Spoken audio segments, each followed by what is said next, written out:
couldn't understand what it just sort of new technology. I'll gladly admit to being a Luddite, so I suppose it's possible. I should have kept the figure as evidence, but in my anger, I acted in haste, using pliers to pick up the red-hot figure and drop it into the furnace, watching with the grim satisfaction as it burnt to ashes.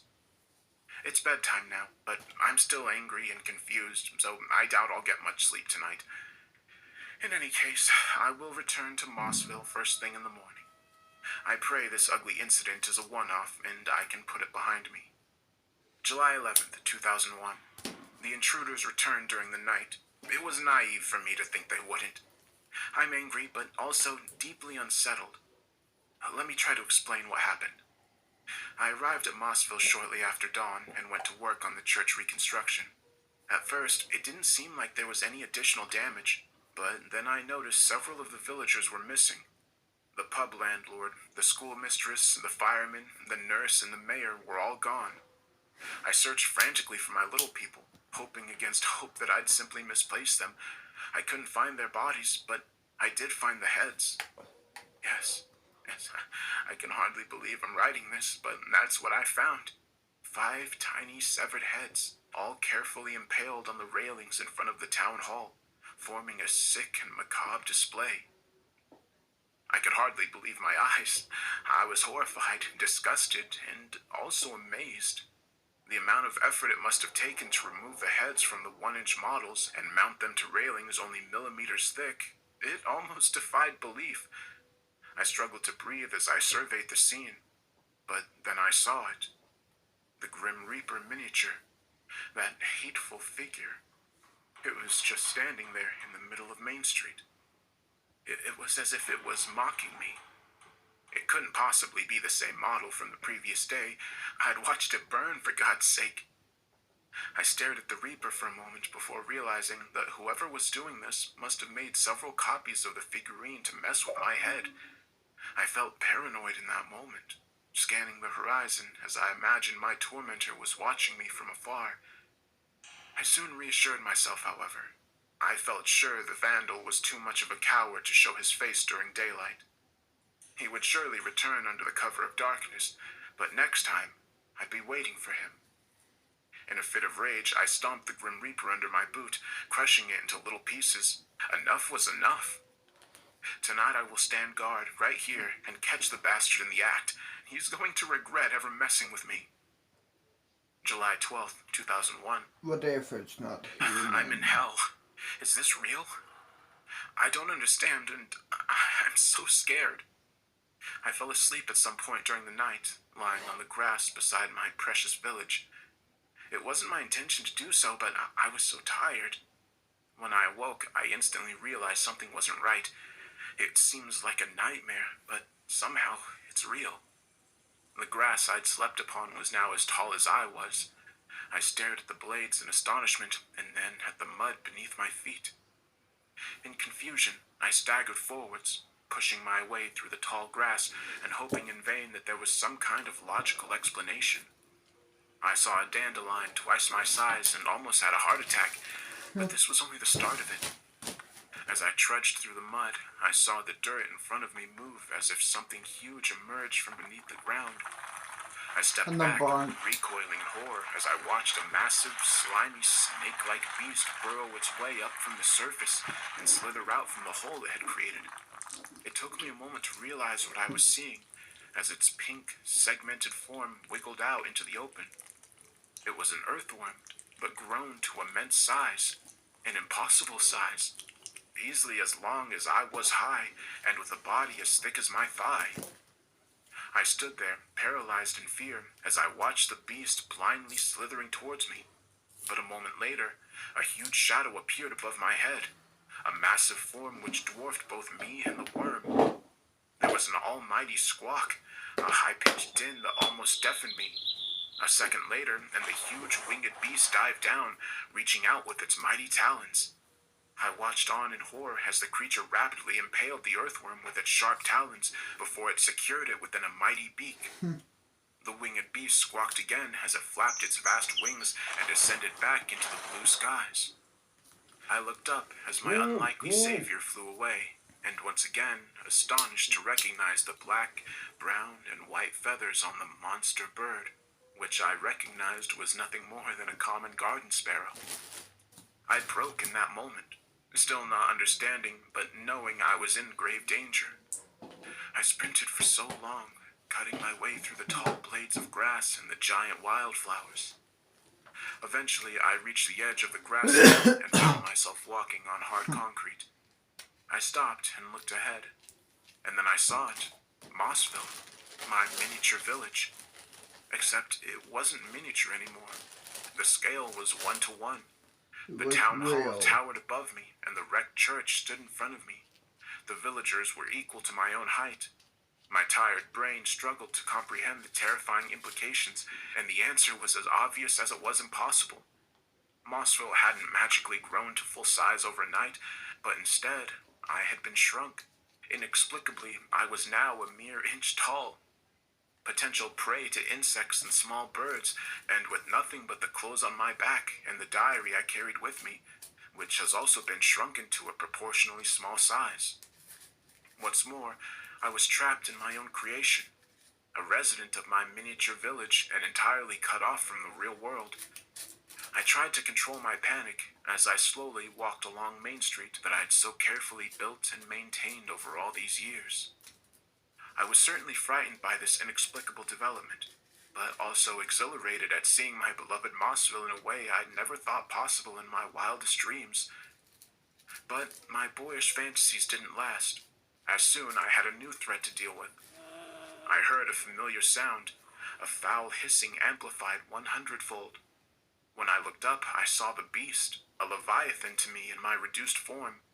It was a black tomcat, the stray which had caused me trouble over the last few weeks, when I was a 6-foot-tall man, but now this small cat was as big as a T-Rex in comparison to my puny size. It stood at the far end of the village, its hungry green Things eyes are glaring at me evil. like I was nothing more than a kiddie treat. I gasped in horror as I saw the You cat better stand run up now. tall, its ears pulled back and eyes widening before it charged. The monster stomped along the concrete main street, the ground shaking under I its can huge imagine size and his weight. I screaming, ran for saying my shit, life, shit, shit, I better run, desperately I better seeking run, shit. sanctuary as the predator rapidly closed the gap. I can made it to the town imagine. hall just in the nick of time, sprinting in through the doorway and diving into cover. The cat reached the door a second later, but thankfully it was too big to get inside. It glared into the entryway with its predatory eyes, opening its maw to reveal huge and sharp fangs. And then it shoved its paw through the tiny doorway, reaching out with its deadly claws. I screamed, retreating back to the far wall and as far as possible from the clawing attack.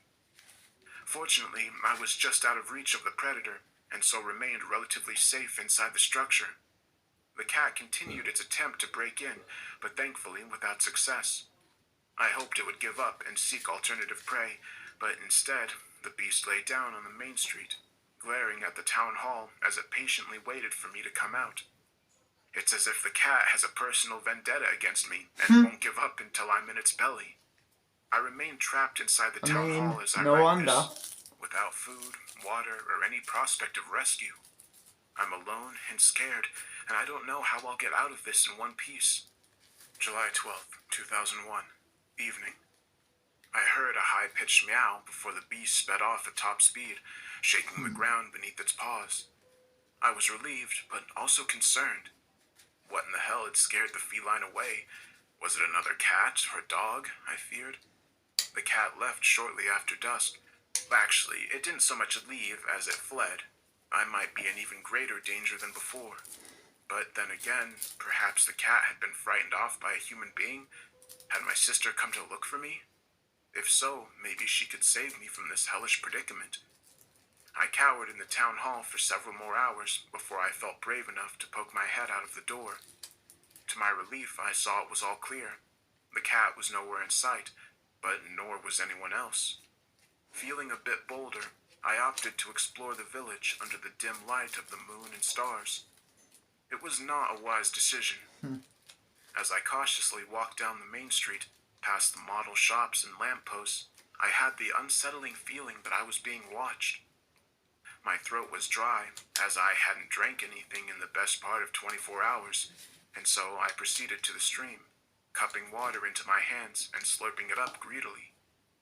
After a moment, I felt better, but then I raised my head and saw it. The Grim Reaper figurine, standing just behind the gate to the manor house, glaring down upon me from the hillside.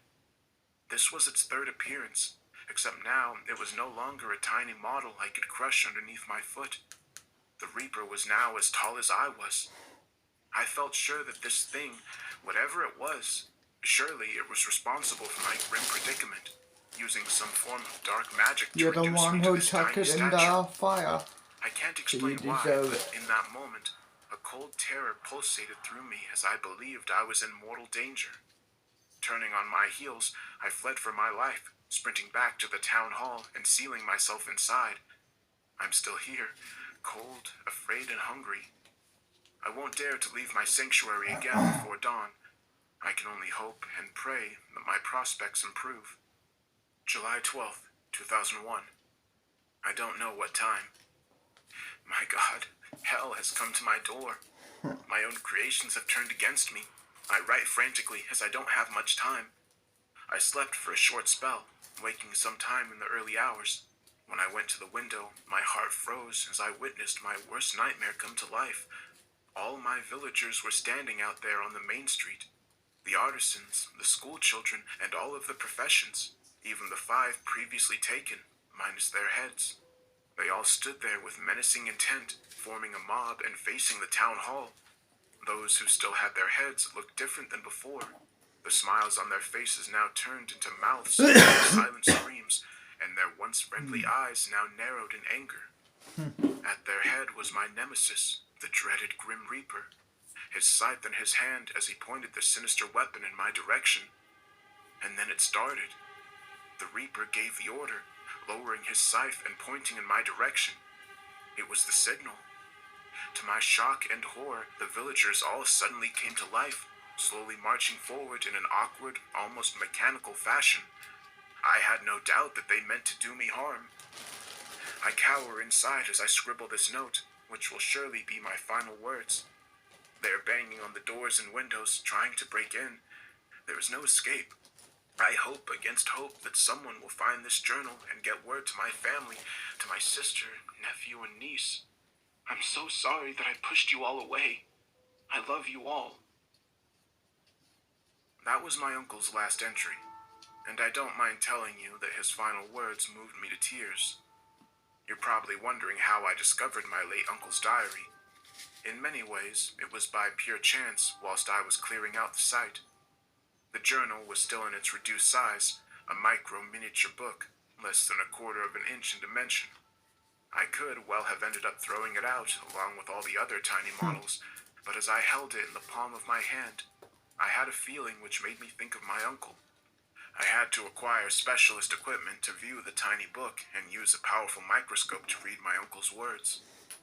His terrible end defied belief, and yet I knew in my heart it was true. I never told my mother about my discovery, fearing what it would do to her. She went to her grave without ever knowing the truth. There was no body to bury, and after reading the journal, I looked in the town hall and found a figure that I didn't recognize, but at the same time looked surprisingly familiar. I don't like to dwell on it, however, as it sickens me to imagine my uncle's final moments. As for Mossville, I had it completely demolished and sold the land. I've never returned to the location in all the years since. I can't help but feel that this bizarre tragedy would not have happened if David had kept in touch with his family. In the end, you could say that his obsession killed him. I don't know what you'll make of the story. I still don't fully understand it myself. All I know is that there are dark powers beyond our comprehension, and No my Uncle shit, David human. sadly fell foul of them. So, my final advice is to take care, because you can never know where an unhealthy obsession will lead you.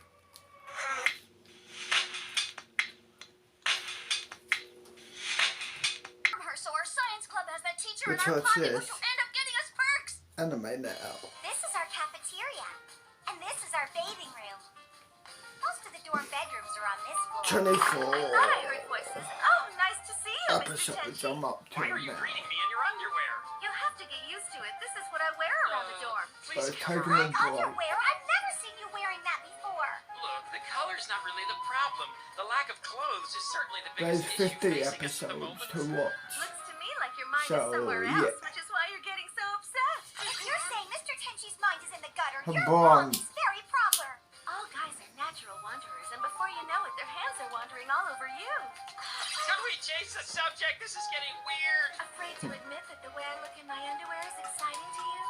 Hey, I'm an excitable guy. Just leave me alone while I'm in the dorm. So Pause it.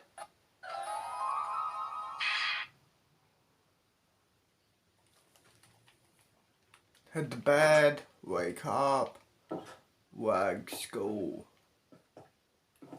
So in the morning, I guess. Well, another day. Let's go chill somewhere for a day. Crows.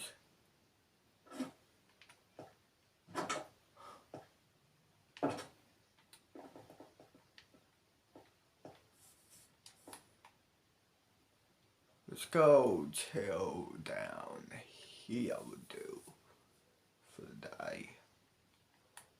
Right here would do.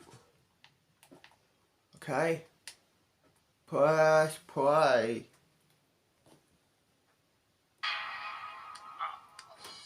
A bunch of those. You're